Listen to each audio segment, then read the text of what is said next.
ஆரம்பித்த பழக்கம் திடீர்னு பார்த்தா படம் ரிலீஸ் ஆகலை.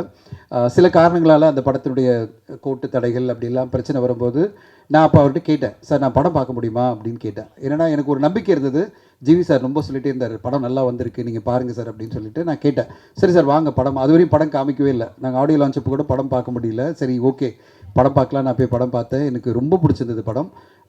ஃபைனலாக அந்த ஒரு அவுட்புட் பார்க்கும்போது அதுக்கு முன்னாடி வந்து ஒரு ரஃப் வெர்ஷன் தான் வச்சுருந்தாரு. ஆனால் ரொம்ப இன்சிஸ்ட் பண்ண பிறகு ஃபைனல் காப்பி காமிச்ச பிறகு அதில் ஒரு விஷயம் முதல்ல ஒன்று சொல்லணும்னா, அது ஒரு ஹீரோயிக் கதையாகவே இருக்காது. அதாவது எல்லாருக்குமே ஒரு பெர்ஃபார்மன்ஸ் ஸ்கோப் கொடுத்துருக்காங்க, அந்தளவு பிரமாதமாக பண்ணியிருக்காரு மூமாறன். எனக்கு என்ன பிரச்சனை, ஜிவி சார் இது ரொம்ப ஹேட்ஸ் ஆஃப் டு யூ.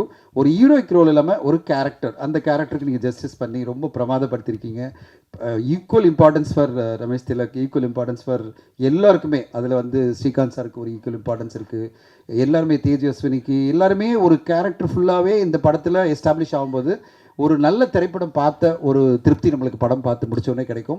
அதுவும் நம்ம சமுதாயத்தில் ரெகுலராக பார்த்துட்டு இருக்கிற ஒரு விஷயம், நிறைய பத்திரிக்கையில் நம்ம படிக்கிறோம், இது மாதிரி நிகழ்வுகள் நடந்துகிட்டே இருக்குது. அதாவது பிளாக்மெயில் பார்த்துருப்பீங்க, டைட்டிலே உங்களுக்கு தெரியும், எப்படியெல்லாம் பிளாக்மெயில் பண்ணுறாங்க, எப்படியெல்லாம் வந்து கடத்துறாங்க அப்படின்லாம் நீங்கள் பார்த்துருப்பீங்க, பத்திரிக்கையில் படிச்சிருப்பீங்க.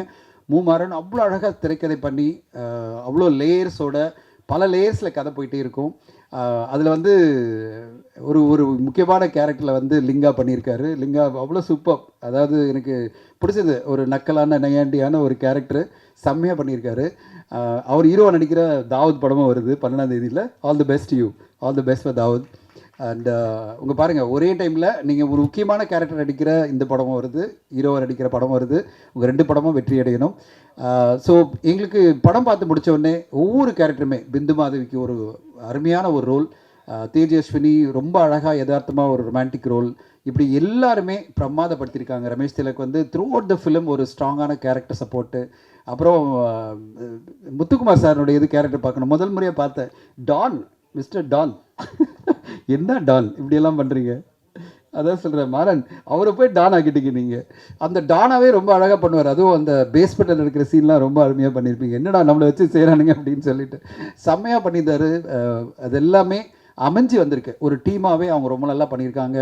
அந்த கேமரா ஒர்க்கும் சரி, எடிட்டிங்கும் சரி. 2 ஹவர் 5 நிமிஷம் தான் படம், ரொம்ப ஷார்ப்பாக போகும்.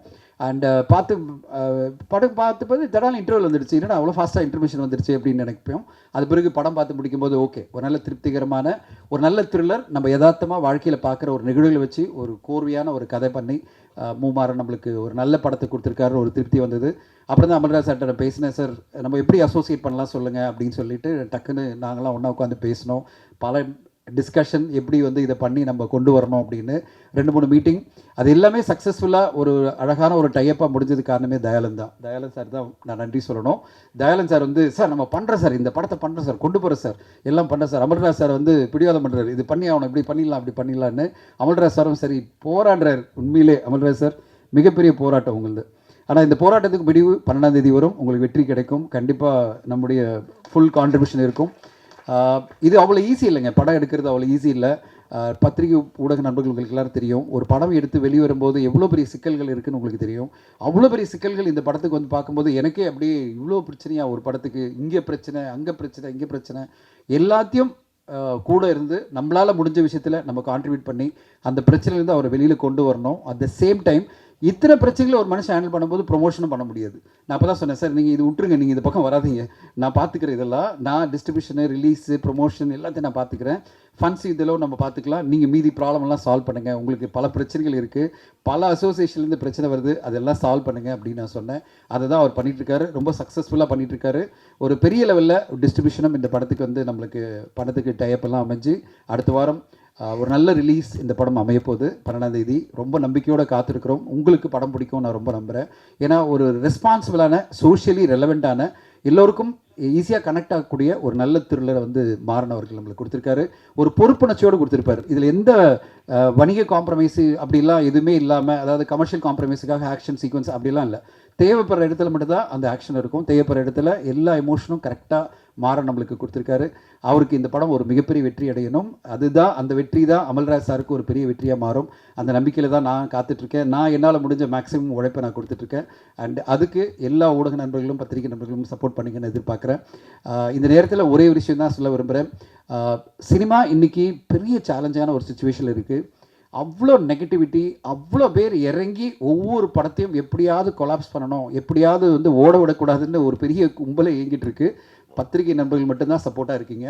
ஆனால் வெளி உலகத்தில் பல பேர் வந்து படங்களை வந்து எப்படியாவது, அதாவது எந்த பெரிய படம் வந்தாலும் சரி, ஏதாவது ஒன்று பேசிகிட்டே இருக்கணும், நெகட்டிவாக வந்து விஷயங்களை பரப்பணும், எப்படியாவது இந்த படம் ஓட விடக்கூடாதுன்னு என்ன சாட்டிஸ்ஃபேக்ஷன் வருது, என்ன அவங்களுக்கு இதில் திருப்தி வருதுன்னு எனக்கு புரியல. என்ன அஜெண்டா, யார் இவங்க, எதுக்கு இதெல்லாம் பண்ணுறாங்க? இப்படி பண்ணிகிட்டே போனால் சினிமா எப்படி வளரும்? இன்றைக்கி மலையாளத்தில் பார்த்தீங்கன்னா லோக்கான்னு ஒரு படம் வருது, ஒரு ஹீரோயின் சென்ட்ரிக் படம். அவங்க ஒரு 30 கோடியில் படம் எடுக்கிறாங்க, 100 கோடி வசூல் இப்போ தாண்டிடுச்சு. அந்த படம் வந்து நீங்கள் படமாக போய் பார்த்தீங்கன்னா நல்ல படம். நீங்கள் வந்து ஏதோ ஒரு உலகமகா சினிமா அப்படின்லாம் நம்ம சொல்லக்கூடாது, நல்ல சினிமா. இப்போது அந்த சினிமாவை அந்த உலகம் கொண்டாடும் போது, அந்த மக்களும் ஊடகங்களும் கொண்டாடும் போது, அந்த மாதிரி ஒரு சினிமா நம்ம சினிமாவில், தமிழ் சினிமாவில் வரும்போது நம்மளும் ஓரளவு சப்போர்ட் பண்ணோம்ல, எல்லாருமே சேர்ந்து, ஆடியன்ஸும் ஊடகங்களும் சேர்ந்து. ஆனால் இங்கே என்னென்னா ஒவ்வொரு படம் வரும்போதும் ஒரு பெரிய என்ன சொல்கிறது, ஒரு பெரிய கேங்கே இறங்கி அந்த படத்தை மொத்தமாக, ஒரு பெரிய படம் எந்த படம் வந்தாலும் சரி, ஒவ்வொரு டைமும் நடந்துகிட்ருக்கு கடந்த 2 வருடங்களாக. ஒவ்வொரு பெரிய படம் வரும்போதும் ஒரு பெரிய கேங் இறங்கி அந்த படத்தை வந்து ஓட விடக்கூடாதுன்ற ஒரு மாதிரி ஒரு மிகப்பெரிய ஒரு ஒரு வாரே போயிட்டுருக்கு. இந்த வாரெல்லாம் மீறி தான் படங்கள் வெற்றி அடைய வேண்டியிருக்கு. அது ரொம்ப ரொம்ப சேலஞ்ச். அது ரொம்ப ரொம்ப சேலஞ்ச்.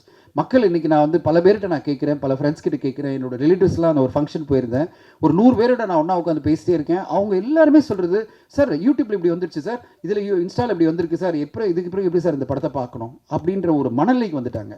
நான் வந்து சார் நீங்கள் படம் பார்த்தீங்களா அப்படின்னு கேட்டால், இல்லை சார் அதான் யூடியூப்பில் வருது, அதான் இன்ஸ்டாவில் இப்படிலாம் போட்டிருக்காங்களே, இந்த படம் வந்து நல்லா இல்லை சொல்கிறாங்க. இவ்வளோ பேர் ஒப்பீனியன் சொல்லும்போது எப்படி சார் நாங்கள் இந்த படத்தை பார்க்குறது?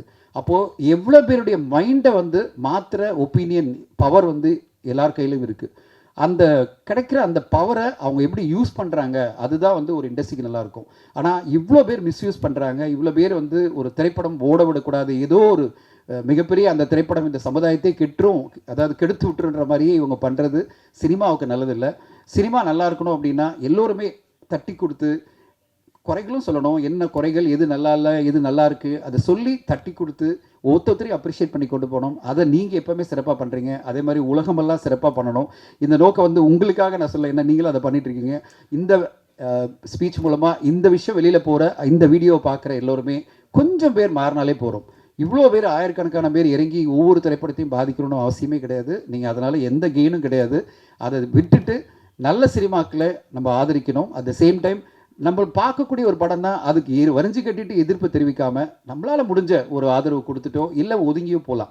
ஸோ அந்த ஒரு கோரிக்கையோட என்னுடைய ரிக்வெஸ்ட் என்னென்னா, தமிழ் சினிமாவில் இன்றைக்கி 240 250 திரைப்படங்கள் வருது. வெற்றியடைகிற படங்கள் வந்து 10% கூட கிடையாது. அவ்வளோ திரைப்பட தயாரிப்பாளர்கள், 90% தயாரிப்பாளர்கள் மிக பெருசாக பாதிக்கப்பட்டு இருக்காங்க. அவங்கள காப்பாற்ற வேண்டிய கடமை எல்லோருக்குமே இருக்குது, ஊடகங்களுக்கு இருக்குது, எல்லாருமே. ஏன்னா அவங்கெல்லாம் உங்களை நம்பி தான் வந்திருக்காங்க, ஊடகங்கள் நம்பி வந்திருக்காங்க, ஆடியன்ஸை நம்பி வந்திருக்காங்க. அவங்களுக்கு ஓரளவாவது நல்ல படமாக கொடுக்கும்போது அவங்களுக்கு அந்த ஆதரவை எல்லோருமே கொடுக்கணுன்றது தான் என்னுடைய கோரிக்கை. ஸோ இது என்னுடைய பர்சனல் கருத்து தான், எந்த அசோசியேஷன் சார்பில் நான் பேசலை. பர்சனலாக ஒரு தனஞ்சயனா என்னுடைய ஒரு மனசெல்லாம் அது பார்க்கும்போதே வலிக்குது. என்னடா இது, இவ்வளோ பேர் இவ்வளோ படங்கள் கஷ்டப்பட்டு எடுக்கிறாங்க, கோடிகளில் செலவு பண்ணி 100 கோடி 150 கோடி 200 கோடி செலவு பண்ணி எடுக்கிறாங்க. ஆனால் சகட்டு மேனிக்கு எல்லாரும் இறங்கி நின்று படங்களை பாதிக்கிறாங்களேன்ற மன வருத்தத்தோடு தான் நான் பேசிகிட்டு இருக்கேன். ஆனால் அந்த இதெல்லாம் இல்லாமல் நல்ல படங்கள் வரும்போது எப்போவுமே ஆதரிக்கிற ஊடக நண்பர்களும் பத்திரிகை நண்பர்களும் இந்த திரைப்படம் 12ஆம் தேதி வரும்போது நீங்கள் பார்ப்பீங்க, உங்களுக்கு கண்டிப்பாக பிடிக்கும் நான் நம்புகிறேன். இந்த திரைப்படம் எப்படி எல்லாருமே இங்கே இருக்கிறவங்கெல்லாம் இந்த படம் வந்து மிக சிறப்பாக அமல்ராஜ் சாருக்கு வெற்றி அடையும் சொல்கிறாங்களோ, அதே மாதிரி இந்த படம் வெற்றி அடையணும். எல்லாத்துக்கும் ஒரே காரணம், ஒரு விஷயத்தை நான் சொல்லி முடிக்கணும். ஜிவி பிரகாஷ் சாருடைய இதுதான். இங்கே எல்லாருமே சொல்கிறாங்களே, ஒரு மியூசிக் டைரக்டராக நீங்கள் போனீங்கன்னா அவர்கிட்ட நீங்கள் வந்து அவருடைய கால்ஷீட் கிடைக்கிறது ரொம்ப கஷ்டம். அவருடைய சம்பளங்கள் கோடிக்கணக்கில் இருக்கும். ஆனால் இங்கே எல்லாருக்கும் சொல்கிறேன், நடிகராக அவரை போய் நீங்கள் அப்ரோச் பண்ணிங்கன்னா சம்பளத்தை அப்புறம் பேசிப்பார், சம்பளமே வாங்க மாட்டார். அமல்ராஜா சொன்ன மாதிரி. ஏன்னா அந்த அற்புதமான மனிதர். அவருக்கு என்னென்னா நடிப்பு வந்து ரொம்ப பிடிக்கும். அந்த நடிப்பு எனக்கு கிடைக்கிறதுல, எனக்காக ஒரு கேரக்டர் பண்ணியிருக்காங்க, எனக்காக ஒரு படம் பண்ணியிருக்காங்க அப்படின்ற ஒரு இதில் எல்லா தயாரிப்பாளருக்கும் சப்போர்ட்டாக இருக்கார். இந்த படத்துக்கு நான் சொன்ன உடனே, சார் இந்த தேதியில் எனக்கு இதெல்லாம் ப்ரொமோஷன் சப்போர்ட் அப்படின்னா எல்லாத்தையும் நிறுத்திட்டு கடன்னு எல்லாத்தையும் ஷெடியூல் போட்டு எனக்கு கொடுத்துட்டார். ஸோ நான் இதெல்லாம் பண்ணிடுறேன், இந்த ப்ரொமோஷன்லாம் பண்ணிக்கிறேன். இன்னைக்கு காலிலேருந்து என் கூட தான் இருக்காரு. ஃபுல் ப்ரொமோஷன் இன்டர்வியூஸ் எல்லாம் கொடுத்துட்டு இன்றைக்கி இந்த ஈவெண்ட்டை அட்டன் பண்ணோம். இன்ஃபேக்ட் 6:30 மணிக்கு வெளியே எடுத்துகிட்டு இருக்கணும், ஆனாலும் இந்த ஈவெண்ட்டில் நான் கலந்துக்கிறேன்னு வந்து இருக்காரு. நாளைக்கு சைமா போனோம், அதுபடி திருப்பி வந்து 2-3 ப்ரொமோஷன் நம்ம கூட சப்போர்ட்டில் இருக்கேன்னு சொல்கிறாரு. அவர் ஒரு நடிகராக தமிழ் சினிமாவுக்கு கிடைச்ச மிகப்பெரிய வரப்பிரசாதமாக நான் பார்க்குறேன். தமிழ் சினிமாவுக்கு ஒரு மிகப்பெரிய சப்போர்ட். இன்ஃபேக்ட் அவர் நடிகராக இத்தனை டேரக்டர் திருப்பி சொல்லுவாங்க அவர் கூட திருப்பி படம் பண்ணோம் அப்படின்னு. அவருக்கு மாபெரும் வெற்றிகள் கிடைக்கணும். அந்த நல்ல மனசுக்கே, அதாவது தயாரிப்பாளர் நல்லா இருக்கணும், சம்பளம் முக்கியம் கிடையாது, நம்மளை வச்சு படம் எடுக்கிறார்ல, நம்பி படம் எடுக்கிறார்ல, அந்த தயாரிப்பாளர் வெற்றி அடையணும். அவருக்கு நான் என்னால் முடிஞ்ச மேக்ஸிமம் சப்போர்ட் பண்ணேன்னு சொல்லி நினைக்கிற ஜி பிரகாஷ் சாருக்கு இந்த திரைப்படம் ஒரு மிகப்பெரிய வெற்றி படமாக மாறணும். அந்த வெற்றி எல்லோருக்குமே பெனிஃபிட்டாக மாறும். இந்த படத்தில் நடித்த, இயக்கின, அப்புறம் தயாரித்த எல்லோருக்குமே, அதோட அசோசியேட் ஆகிற டிஸ்ட்ரிபியூட்டரான எங்களுக்கும் இது வந்து ஒரு மிகப்பெரிய ஒரு சப்போர்ட்டாக இருக்கும். ஸோ எதிர்பார்க்குறோம் அடுத்த வாரம் படம் வெளிவரும்போது உங்களுக்கு எல்லாம் பிடிக்கும், அது பிறகு ஆடியன்ஸ்க்கும் இந்த படம் நல்லா பிடிக்கும்னு எதிர்பார்க்குறோம். அண்ட் ஒரு வெற்றிக்காக காத்திருக்கிறோம், அதுக்கான உழைப்பு கொடுக்குறோம். உங்களுடைய ஆதரவு எங்களுக்கு இருக்கணும்னு எதிர்பார்க்குறேன். மிக்க நன்றி. Thank you so much for coming. Thank you.